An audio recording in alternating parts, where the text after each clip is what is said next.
we all know, is the CEO of the Azim Premji Foundation. And I work here too, so I work with Anurag as well. And it's a pleasure to welcome Anurag to this forum. Anurag, as I mentioned, the Alumni Association of IIFM, Indian Institute of Forest Management, organizes these lecture series, which we try and do once a month, where we invite leaders from various walks of work, where the IIFM alumni and the IIFM, the institute, have an interest in. So we've had, this is, I think, the 9th or the 10th lecture in the series. We started early this year, and we've had various leaders that have spoken on sustainability, some have spoken on development, some have spoken on energy, and so on and so forth. So we are privileged to have you here and speak with us. Though we have shared, your profile briefly, as well as the larger profile which had been shared by Chitra with us, I just wanted to mention quickly that the Azim Premji Foundation, those of you who are not aware, is a foundation which is based out of Bangalore, of course, and is based on the endowment of Mr. Azim Premji himself, who founded the Wipro group of organizations. It is amongst the largest endowments in the world.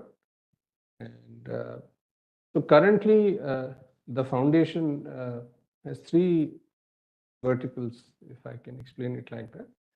The first and the oldest is what we call as the field vertical, where across 7 states in about 55 odd districts, we have been working on school education, supporting the public education system through our own field teams. From the last year or so, these teams have also started expanding operations into livelihoods. We also have some direct implementation in the area of public health, which has also started post-COVID. So this is the field component where we directly implement programs through our own team. The next vertical, which started in 2010 or so, is the university vertical. Some of you may know there is Azim Premji University in Bangalore, and then another university has just come up in Bhopal, which has just about started operations from this year in Bhopal. There is one that may become operational in a few years' time in Jharkhand, and there are other plans. That's the second vertical.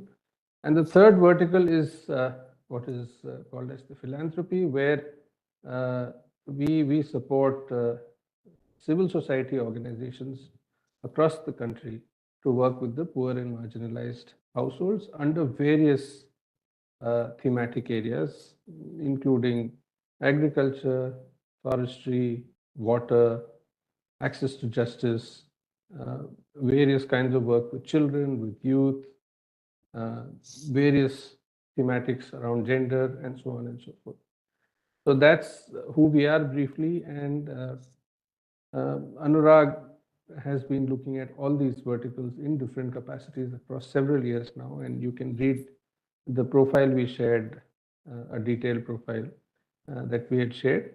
So with that few words, Sandeep, you want to do a formal welcome, and then we can start the program?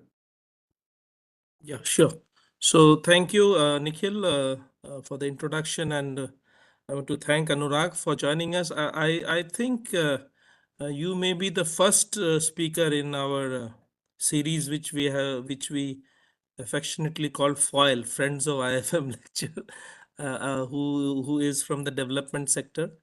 And a lot of questions now arise in our minds, particularly those who have worked in the sector. Is the question is, the need, of course, is known for organizations such as Wipro Foundation, but is the space being reduced? Because government is very active now, and government is doing the last mile delivery also in terms of water, electricity, housing. So where is the role of organizations like or is the space reducing? That is one question which always bothers a lot of us, I think, and I think in your talk, I'm sure you will deal with that. We are delighted to have you here. You have such an impressive bio, but what I saw was your transformation from being a corporate honcho to a development sector leader, which I think is very interesting. When I was in SPWD, my boss was Arvind Khare. He was an alumni of IIM Ahmedabad, and we always used to wonder, why is he in this organization? So we would also like to know later on what made you move from a corporate job to a development sector job. But is it that please put your phone on mute. Please put your phone on mute.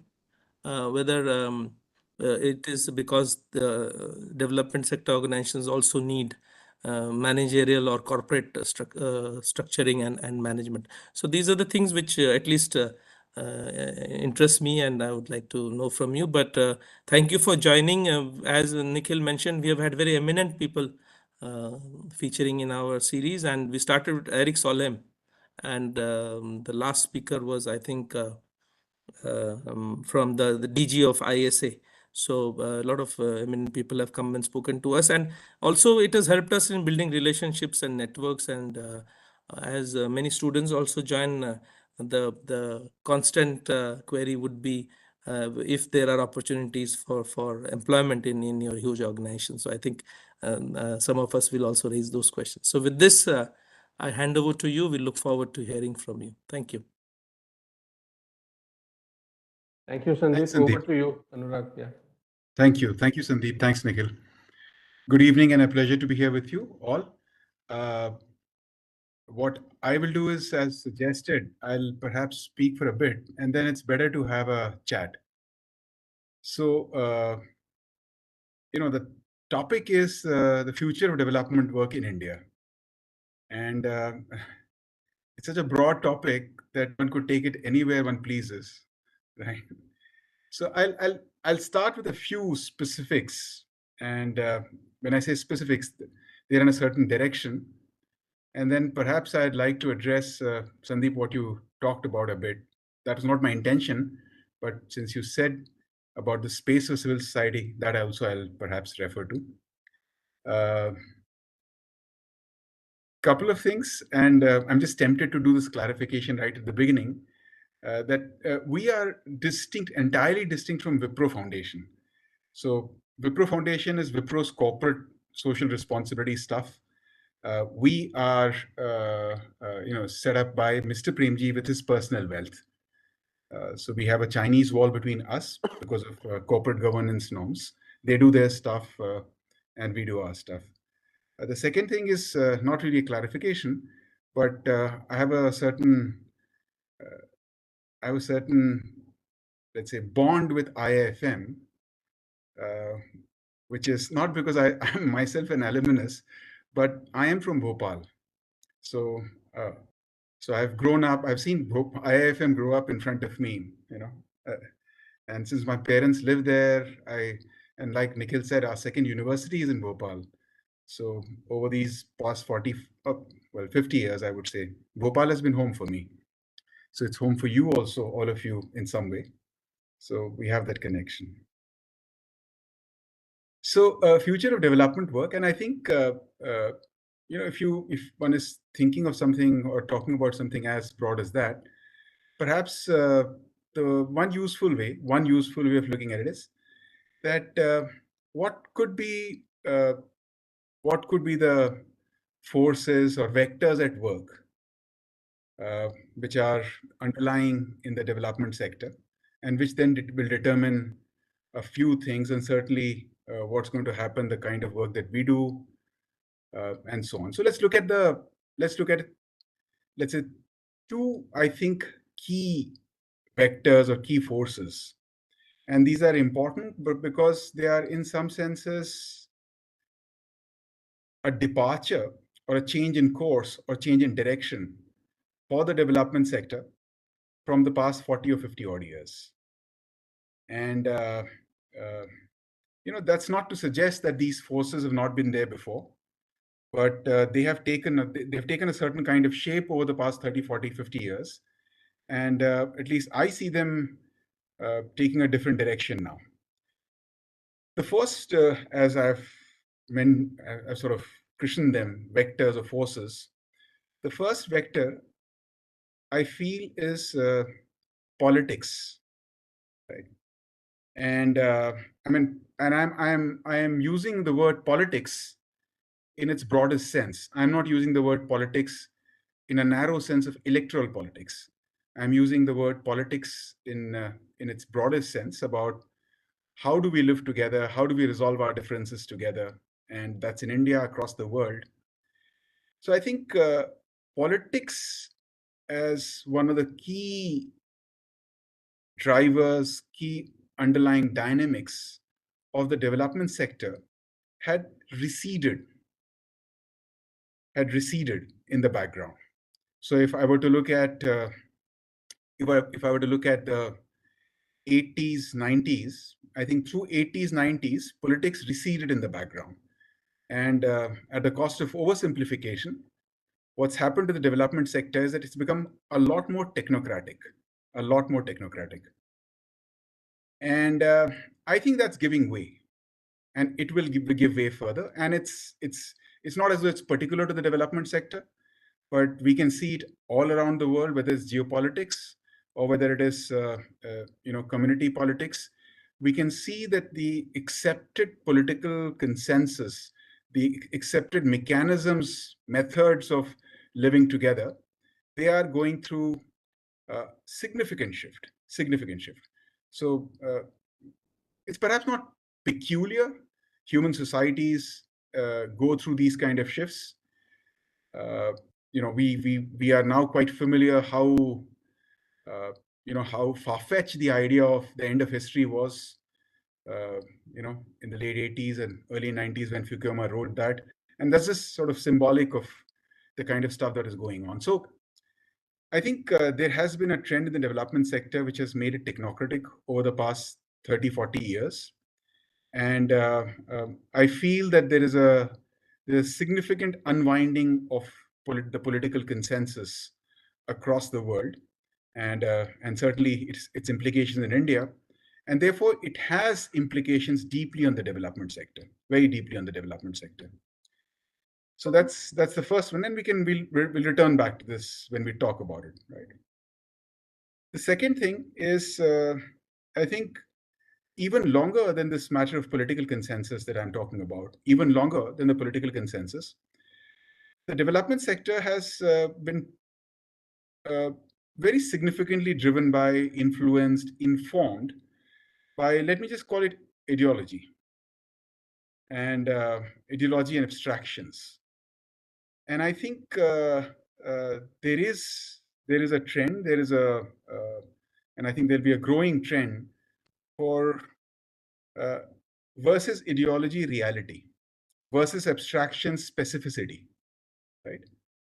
And one can, of course, quarrel with this framing that these are not such extreme dichotomies, and they are not, but that's a continuum. I mean, from ideology, and whether you go back to the early 20th century and then subsequently to the spread of socialism, or subsequently the spread of what some at least call neoliberal ideology, right? Whichever way you frame it. And this point is not about a particular ideology. It's about how we have ended up framing the world, and therefore framing our actions, framing our objectives from ideological lenses, whichever may be the ideology. From there, a shift towards a reality. And a reality is essentially specificity about the lives of people that we are dealing with, about whatever is going on around us. And I don't think that even in the 20th century, ideology has necessarily been the primary framing of work or of movements. I mean, if you look at the Indian independence movement, ideology was not the primary framing. There were, of course, various kinds of ideological groups inside the Indian independence movement, but the primary framing was something altogether different, which was let's get independence for the country. So moving from this, let's say, period or era of, sort of a consensus nature of what politics was and what political equilibrium is, towards this kind of a situation where we are rediscovering or unwinding of the political consensus, and then moving from an ideological framing of the world, objectives, our work, towards a framing which is a far more reality framing, far more specificity framing, right? So I think those are two things that are happening. I think the third, therefore, and the third to my mind is as an implication for the people like me or people like many of you who work in this sector, that if I were to look at the next 15, 20 odd years, I think there's going to be a greater challenge to all of us to discover our ethical fiber, a moral fiber. And that's a demand because of these two things that I talked about, right? What is our moral commitment? What's our ethical commitment? What's our moral compass? And I think that's going to be far more important. It's always been important. But, in a world which has, let's say, greater consensus around the political or how do we live together, and of course is more technocratic, perhaps that ethical compass, the moral fiber that I am referring to, is not necessarily as much in the foreground, right? It's there perhaps, but that's not what you're testing yourself by all the time, right? Because you are not living through a period of that kind of political uncertainty. So I think that's going to be far more important than it has been. And it'll demand ourselves examining ourselves and our actions through, through very well-known and old sort of ethical tests that we may have. But I think that's going to be demanding a lot from us, right? So those are three preliminary points that I have. And let me touch upon what Sandeep mentioned, and then I'll sort of close my remarks, and then we can have a chat, right?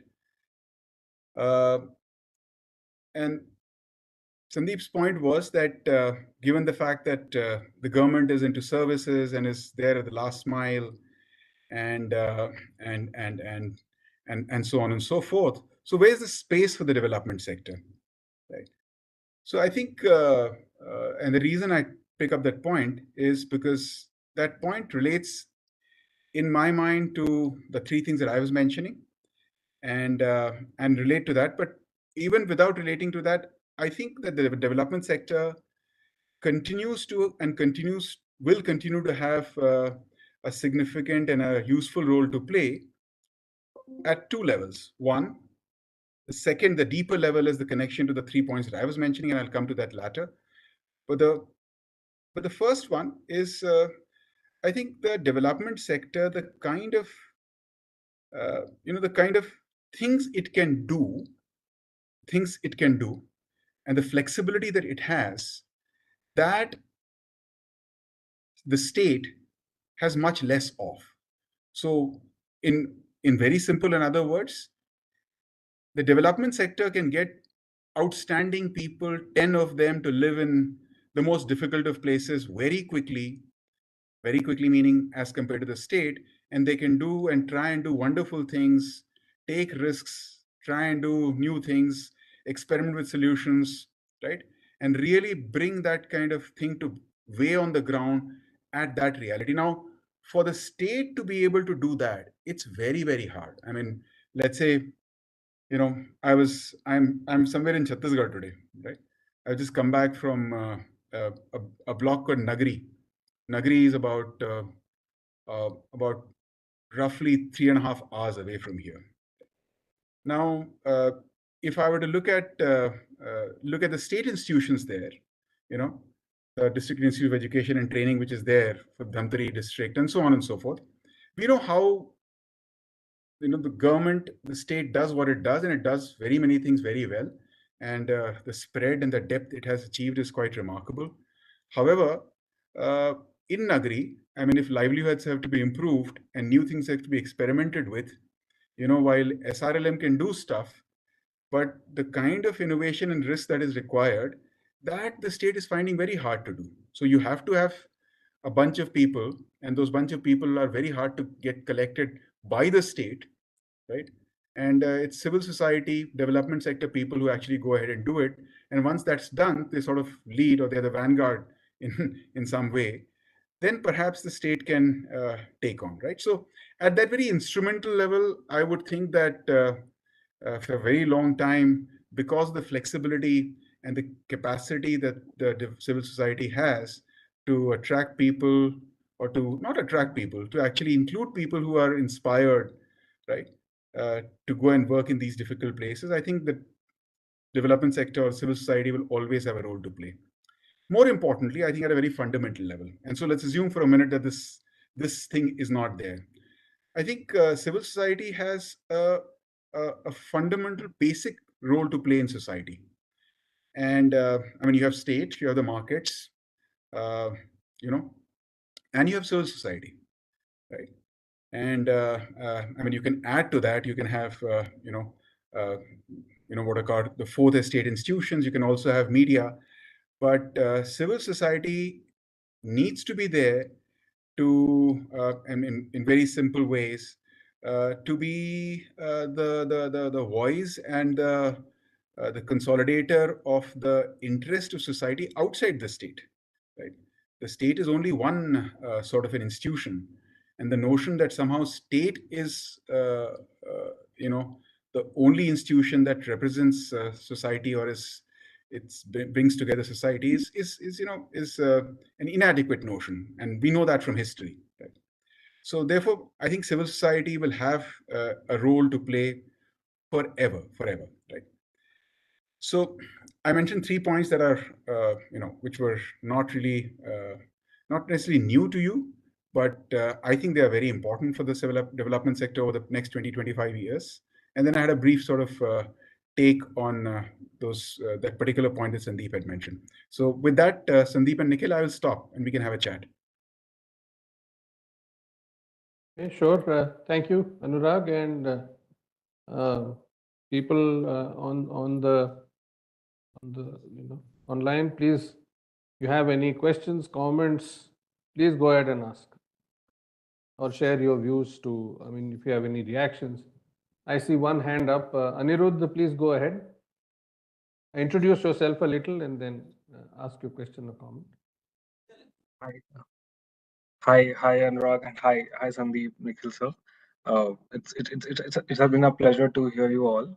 So I am Anirudh. I graduated from IIFM in 2019. I am from 19 batch, and I have been in development sector for past 4.5 years, working at an core implementation for 3.5 years, and now managing CSR at one of the corporates for past 1 year in Rajasthan and Gujarat region. So my question is, I have actually 2 questions, but starting with the fundamental one first. So the CSR rules that government brought in 10 years ago, I feel that although they increased the amount, the money that has came into the sector has increased a lot. But do you think that the quality of interventions with too many corporates coming in has somehow been affected? Why I say this? Because there have always been corporates like Tata, Azim, Premjis, who have been stalwarts in development sector for past many years, who have brought a tremendous amount of change with the communities they have worked in. But now with almost being a mandate to all the corporates tend to have that zest of enthusiasm to make things, to do things at a quite larger pace, and that sometimes maybe hinders the quality of intervention, the patience that's needed in the development sector. It's what I feel. So I just wanted your point of view on that. Does the mandate of CSR on corporates is anyhow affecting the quality of interventions that or the pace with which the intervention of the community should be handled? That's the first question that I would like you to maybe give your points on. Why don't you go ahead and ask your second one also? Second one was more on a career perspective. So since the CSR in the development sector, especially with the corporates, with ESG and everything coming in, would the corporates on a global level would be more focusing on just CSR, or these things would overtake it? And that was my second question. Right. On the first part,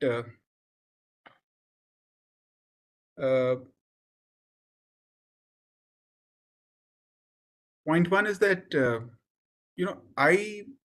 I'm not a fan of the CSR law.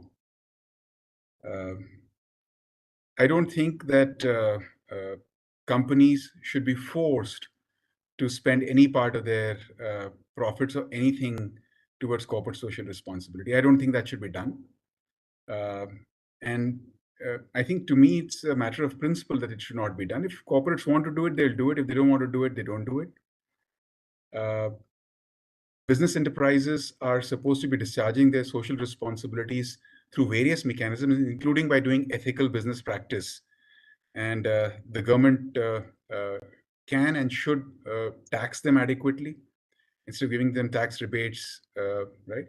So therefore, in my view, at the level of principle, I think that idea is flawed. Nevertheless, it is there, right? And once it is there, there's also a matter of detail as to how are the regulations structured, right? I mean, what can you spend on? How quickly do you need to spend on? You must spend on stuff that is projects are getting completed this same year or next year, right? So there's an entire bunch of rules around that. So that's those rules are there. And then you have the psychology of a business organization, right, which is inherently of a different time frame than anything that is to do with society and communities. So both these things put together, I think they've ended up making this ineffective. So, and I say that because, well, once the decision has been taken, the money is there. So then the question to ask of ourselves is, how can it be most effective, right? So I think the rules need to be changed. The rules, I don't think, are the most effective way of making effective work happen, right? Those rules need to be far more tuned to the idea of how good work can happen in the social sector. And secondly, corporation and business enterprises need to understand that social sector work is different. I mean, social sector, I've been in business for 20 years. I ran a reasonably large company, and I have no illusions that work in the social sector is far more complex than business, far more complex than business. So I think both things, right? So the rules, I hope, can be turned towards the better, and corporations need to change their mindset that it does take time, right? So both those things.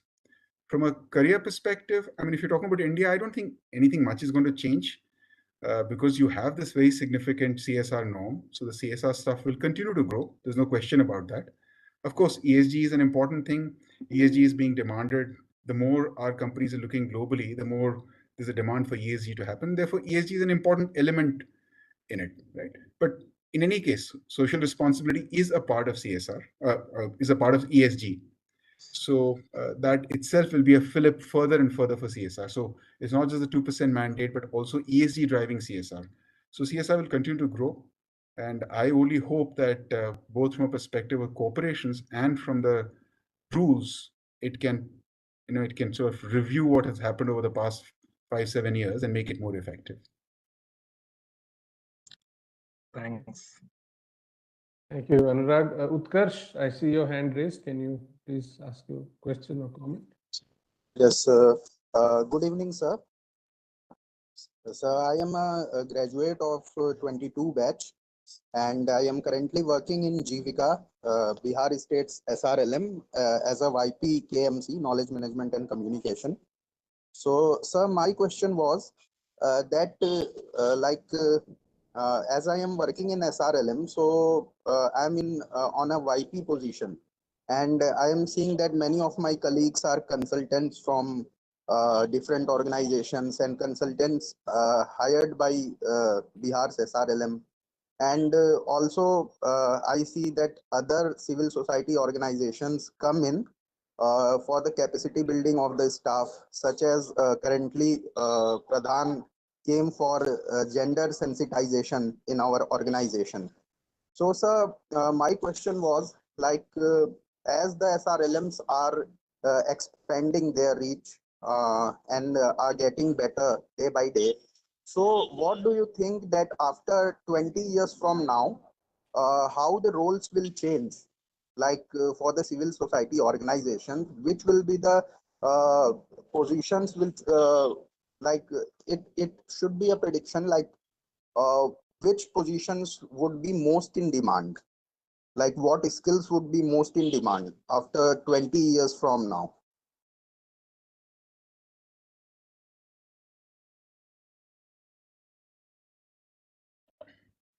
Utkarsh, I think that's an impossible question to answer. I mean, I won't have a precise answer for that at all. Certainly, what roles will be there, what kind of roles will be most in demand. Skills is what you talked about. Skills I can, skills or capacities that I can mention. I think so.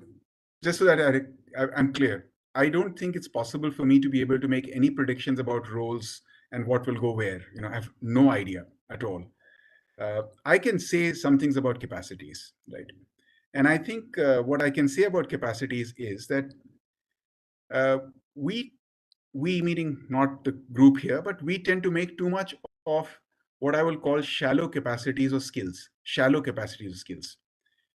I think the most important thing to do for all of us is to try and develop and deepen our fundamental capacities. I think they are the most important things. And the fundamental capacities are, from a cognitive perspective, let's call it critical thinking, right? It's critical thinking, which includes analytical capacities. So critical thinking is by far perhaps the most important cognitive capacity, right? So that if is there, will forever hold you in good stead, right? So I think that's one. The second, I think we absolutely do not give the importance that is due to social capacities. And social capacity is essentially about how can I relate with people. It's about empathy. It's about, it's sort of, the moment you say it's teamwork sort of trivializes and makes it superficial. Teamwork is merely a manifestation of what I'm talking about. So your deep social capacities, and I think the deepest of social capacity in my mind is empathy, right? So critical thinking, empathy, emotional capacities, right? And the emotional capacities, I think there are two emotional capacities which are, to my mind, as important as critical thinking and empathy. And the two emotional capacities are, one is, managing yourself, managing your own emotions, right? I think, it's a wonderfully ironical thing that our education system gives so little weightage to emotions. And we know that we are all driven only by emotions, actually, in reality. So I think managing your own emotions, that's another capacity. And the same on the emotional capacity bucket, I think courage. We just do not give adequate weightage in our entire entire work area, in our education system, to the matter of courage, right? And lastly, ethical capacities, which I mentioned earlier in some other context. But ethical capacities is just being able to reason your right from wrong, and being committed to a moral framework, right? So that I think is very, very important. So I have no idea about what specific skills. I have no idea about what I was calling as superficial capacities, but the matter of critical thinking, empathy, the matter of self management of emotions and courage, and ethical capacities, I think they continue to, I mean, through history, And the more rapid the changes around you, whether the political changes or technological changes, the more these fundamental capacities are important. Thank you, sir.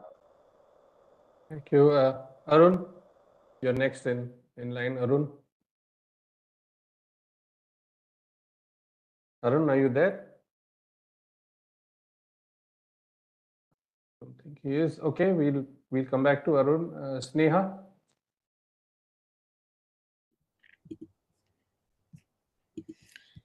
Hello, good evening, sir. It's really nice to know that you are in Chhattisgarh. I also belong from Chhattisgarh, and I have been in touch with Nikhil sir about work of Azim Premji. I recently completed my degree in public health, and my question is around that only. That I mean, when I look at Azim Premji's work, I see most of the work around gender and education. So I wanted to know, like, I mean, how does public health sort of fits in Azim Premji's work, and in future, are you planning to expand those initiatives specifically in Chhattisgarh and Madhya Pradesh? Yeah, as Nikhil mentioned, we have, let's say, 3 ways of working. One is we run our own university, and then we have extensive field work, and then we give out grants to other civil society institutions. We did not have anything significant in health till about a couple of years ago. Did not have. Now we just started. We have started a master's in public health program at our Bhopal University. We've started field work, our own ground level work in health in Dharamjaygarh, actually in Raigad district, and also in Bangalore. So a metropolitan area and a tribal Yeah. block, right? Rural tribal block. Right. And of course, in sync with that, we are also giving grants to other health organizations and essentially to develop their capacities on community and public health, right? So that's what we're doing. It's a significant commitment for us. We've not done anything of our own in the field other than education for the past 22 years. So it's the first time that we are doing something other than education. It's a big commitment for us, and we'll continue to expand it. Yeah. Okay. Thank you, sir. Thanks. Varsha.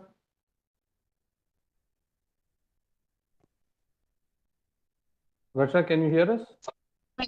Hi, yes, thank you. Thank you, Nikhil.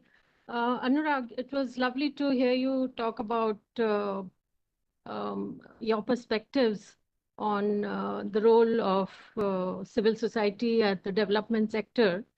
The first vector that you mentioned, about myself, I graduated from IIFM back in '94. And the large part of my career has been as a freelancer. I work on rural livelihoods. I'd really love to hear you talk a little bit more about the first vector that you mentioned, which is politics, and politics in its broadest sense. Since you started working in this sector, what are the changes that you have witnessed, and going forward, what do you see? How do you see the smaller players in the civil society getting impacted by the change in the nature of politics, consensus building, or compromising, or whatever, whichever way?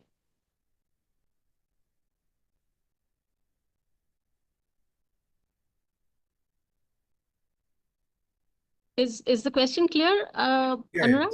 it's clear. I heard you and it's clear. I heard you and it's clear. Okay. Yeah, so I will use an example, and because you worked in livelihoods, you would perhaps relate to it, which is that I know just too much of work in livelihoods, rural livelihoods, or any other kind of livelihoods, which essentially is looking at let's say the economic well-being of the of the people or the community or the households that they're working with. And if one were to just think of it from this perspective, that there's a community that they're working with, and is that team, is that organization understanding of and bothered about, let's say, gender violence, right? Or is bothered about what's happening with caste in that place, right? Or I mean, you're working in a bunch of villages, and there's an intercommunal strife. So what is it? What's the stand of these organizations, right? And and it's not that I'm finding fault with them, but that's what I was talking about, that the trend in the development sector over the past 30, 40 years has been that, we are not here for all that stuff. We are here because, let's somehow, increase the household income or the bank account of the women that we are working with or whatever. So that's an example. Let me take the field that I work with, which is my own work area, which is school education. I mean, school education has gone through the same thing over the past 30 odd years, right? Which is, why are we bothered about this whole notion of development of values, uh, you know uh, public education being the foundation of democracy? All this stuff is so starry-eyed that let's just ignore that and let's just focus on, quote unquote, just subjects, right? So that's happened. And I hope it's obvious that my statement is not in no way implying that increasing household income or learning subjects is not important. Of course, that's important, right? But the issue is that when that becomes the one thing to the exclusion of everything, and that too, when you are in that community, when you are working there, and then you are sort of putting blinders on yourself and saying, look, all I'm bothered about is, I got to teach physics. I got to teach this teacher to teach physics well. I'm not really bothered that this teacher is, treating this kid on the basis of caste so badly. I'm not bothered about that, right? Now that is, to my mind, the broad in that broad way that I was talking about politics, right? So I think that's what has happened, and I don't think it's going to continue or is continuing or will continue over the next few decades. Right? So that's what I feel. That's what I meant by that particular vector. Got it. Got it. Thank you. Thanks for that clarification. Thank you. Next hand was Sandeep, and it's gone now. Sandeep, are you asking your question or comment? Yeah, no, I'm asking a question. This obsession with skills and the points that you mentioned, that what you would look more in an individual, critical thinking, social capacity, empathy, emotional capacity. Now, I'm sure your organization recruits a lot of people, and people come in, you recruit at the entry level, and then people come in at various levels. My question to you is very specific, is that when you recruit, do you look for these skills, and how do you assess them? What are the ways and means of assessing? Because, we have been doing some placement preparation for students, and every time people say, we need this skill, that skill, and somehow not very satisfied with our emphasis on these kind of things of how to engage with people and how to communicate and how to understand the other person, and how to prove your own worth for the organization. Now, my question is again, repeating it, that how do you assess these skills, and do you do it at all? Sandeep, we try to do it and we fail all the time, Uh, so these are very hard things very, very hard things to assess. So we do try and assess it, and we have this, most people whom we sort of recruit or who go through the interviewing process, they basically say that your interviewing process is like torture, because there's so many interviews, so many discussions, and that's because we are very familiar that any of these processes are only only vaguely accurate on these matters, vaguely accurate. So I think what happens a lot more is that having recruited, and none of those capacities that I talked about, as we are all familiar, they're not digitally, right? They're not 0 or 1. I mean, it's a spectrum. And I think once we recruit the people, I think the important thing is, what do we do? What do we do? What do we do with those people? So, and if I were to put it in very simple ways, who are the people who get greater and greater responsibilities? Who are the people who sort of grow in the organization, right? So that I think in a very simple, practical way, that is what really demonstrate what is it that you need, what is it that you want, what is it that works here. So we have a very uh, a very, I would say, a rigorous and elaborate process of let's say annual assessment of our people. And that annual assessment of our people is not only on the matter of contribution, right? People call it performance, this, that, etc. We call it contribution because what matters not performance, but what have you contributed to society. But then it's not limited to the contribution thing. It's a fairly detailed assessment of our people on these kind of matters, right? These kind of matters. And we go, actually, I mean, we are a fairly large organization, and we're not huge, but going by civil society organizations, we are like we would be about 2,300, 2,400 odd people, right? So, but every person we would take through that lens of discussion and understanding. So I think that's what. So recruitment, it's we're failing all the time, but subsequently we do as good a job as possible.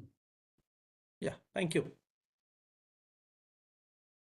Well, I mean, if I can just quickly add to what Anurag said, yes, the recruitment process here can be a bit long, but having been working here for the past year and a half, I'm not so sure if APF is really failing on that count, as Anurag mentioned.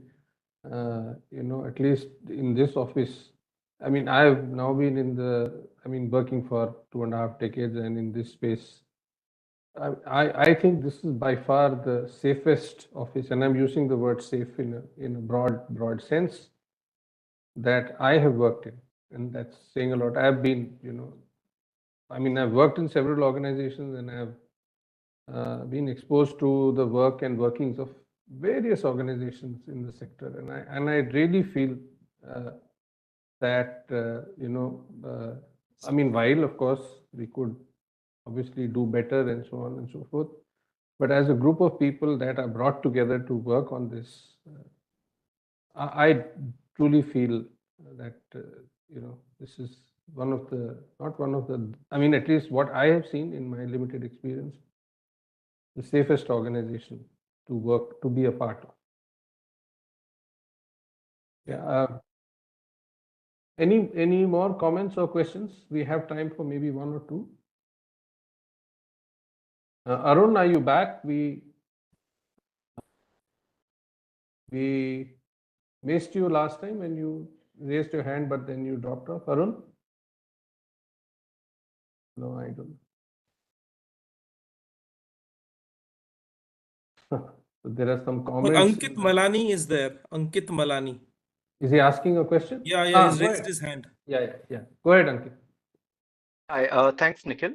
Anurag sir, the small question. So I know Azim Premji is working in a lot of thematic area and must be overcoming a lot of challenges at for the development sector at the grassroots level. By the way, I am Ankit Malani. I'm currently working with GIZ as a technical advisor to Indo-German Initiative for Technical Education. I have been in skill development and vocational education for past 1 decade. The question is, Azim Premji on one hand is solving a lot of challenges. In solving those challenges, what are the key challenges which Azim Premji's foundation is actually facing to solve those challenges? So to put it in a very simple way, is there any challenges? Are there any challenges which you are facing probably maybe some international cooperation or some sort of maybe joint, I don't know, maybe maybe we design some project together with GIZ or German government or some other international cooperation, which will help you overcoming these challenges. Sorry to put it in such a complicated way.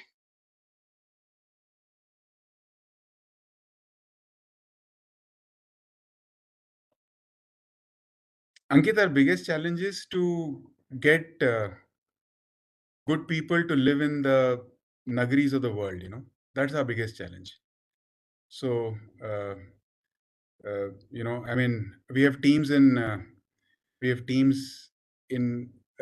block locations, or let's call them smaller towns and block locations, and getting those, and we get a lot of good people, but then to get them to live there for the next 3, 4, 5 years, 5, 6 years, that's the hardest challenge that we have. And that's what we struggle with all the time. I mean, on one hand, it's very satisfying that, let's say, I was mentioning Dhananjaygarh. Dhananjaygarh is most people may or may not be familiar with Dhananjaygarh, but Dhananjaygarh is a block in Raigad district. We have 40 people there, right? And I mean, I think 40 very good people there. And it's very hard. It's been very hard to get those 40 very good people in Dhananjaygarh. So getting good people to live in those small places, where the trend is to move to the next big city, is the hardest thing that we have. So while I thank you for your offer, but there's nothing that GIZ or any such international agency can help us with. Thank you so much. Okay, just hand raised. Mausami, perhaps this will be the last question. Oh, yeah. Mausami, go ahead. Introduce yourself and ask a question. Thank you, Nikhil. Thank you, Anurag sir, for such an insightful talk. It's such an honor to listen to you in today's session. I am Maushumi Kabiraj and I am from IIFM batch 2018-20, and currently I'm working with an organization named CEEW as a researcher. So I just have one very vague, or you can say a very different question. When we talk about development field, everyone's need data, be it funder, government, policymaker, researcher, either to find the problem statement or design program activities or find the impact of the program. So n number of organization goes to the target community or end user, conduct several interviews, ask about their personal life, their traumas and challenges. Though they do happily accept the interviewers and answer all their questions and provide their time, sometimes they also even engage when there is no return for them. This, like being a researcher, this has always triggered me that though I agree that collecting data is important, but somewhere I feel in the process, we have started considering the target communities as our subjects. So just wanted to get your thoughts in this.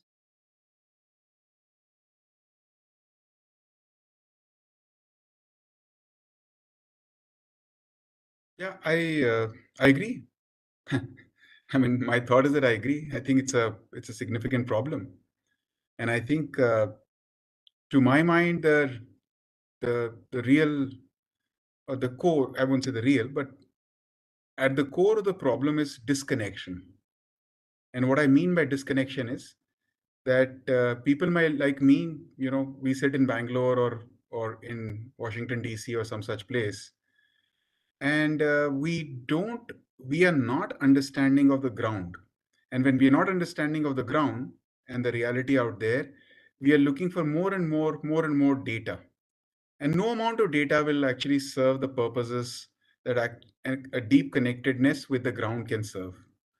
So to me, it's actually a very basic, very elementary, simple thing, which is, if we are working in this sector, we need to ask ourselves this basic question, all of us, particularly those who are giving money, right? That how deeply, how continually are we connected to the ground and the ground reality? And being connected to the ground reality is not about making 2 or 3 quote unquote learning visits to the field. That doesn't work. That doesn't work. So you need to be there on the field, need to understand what is going on, need to understand your teams or your partners' teams, their problems, their travails, and so on and so forth. So I think that's at the core of the issue. So I think, yeah, it's happening too much. It should not happen. And I think it's a function of distancing, lack of connectedness. Thank you, Anurag. And with that, I think we've reached the end of the schedule. And so I can only thank you for those very, very interesting insights. And I mean, this group that is present here has people, as you have seen, who are just about begun their journeys in the development space, and then there are some who've been at it for many, many years. And I feel that this session would have had food for thought for all sections, and people will relate to it basis their own experiences. I personally found several very, very interesting insights, which I will pick up with you whenever there is an opportunity. With that, Excuse me, sir. Yeah. Apologies, but I would like to ask a question. We've run out of time, yeah. I think Anurag has had a long day. We should let him go. Shall we take one last question, Anurag? Yeah, Nikhil, can you hear me? Yeah, I can. Yeah. So, and can you see me? Yes. Yeah, the place I'm in, the power went down, so my. Oh, okay. It's okay. I'm on my phone now, so I can take a last question and then we'll end. Okay. Okay. Go ahead. Yeah. Introduce yourself and ask a question. Yeah. Good evening, sir. My name is Khushi Johari, and I'm from the PGDFM 23-25 batch of IIFM. So thanks for your time. I would brief my question in the most crisp manner for the shortage of time. So since we are the CEO of the Azim Premji Foundation, and people see CSR these days the MBA graduates. So if people want a short time stint in development sector, and then what are the challenges, and then is it possible to move from a development like a CSR role with the 3-4 years CSR role to any other domain or function of the business?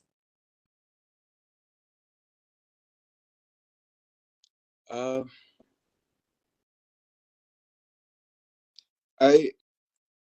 don't know. I mean, I would be doubtful that if you spend the first 3, 4, 5 years in CSR, that would account for much if you want to move into the core business areas.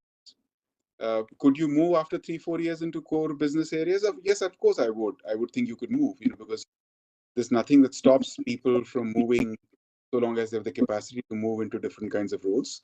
But I don't think your CSR stint would count for much if you move into core business areas. That's what I feel. But I don't really know. Okay. Core business area, I meant here sustainability, CSR and sustainability, they were earlier considered to be one big thing, but then there are certain differences emerging. So what's your take onto it? I don't think so. I think they're all the same. From a company's perspective, the company looks at it together. So I don't think that really. Okay. Thank you, sir. Thank you so much for answering that. Thank you. Thank you, Khushi. And with that, we can conclude this very, very interesting session. And thank you so much, Anurag, for accepting our request and on a work and field day. Thank you very much. Sandeep, you want to say anything to close this? No, I just want to thank you. I think we had a very good lecture by Anurag, and I think the questions were also very informative. My takeaway from a government perspective is the skill part, and at least I'm always looking for the skills that you mentioned, and I agree with you that people who have those skills get the more responsibilities and the better positions, and I think people should work on having those skills. I fully agree with you. On that note, thank you for joining us, and So I much. hope the power comes back soon. Thank you so much. Thank you. Thank you. Thank you, Anurag. Thank Thanks. you. Bye. Thank you all for joining. बहुत अच्छा था Thank you. Nikhil. That's Very, good. very succinct and to the point. Yeah, very. I think Sorry? your power has come back. Ah, Chalo. Good, okay. good.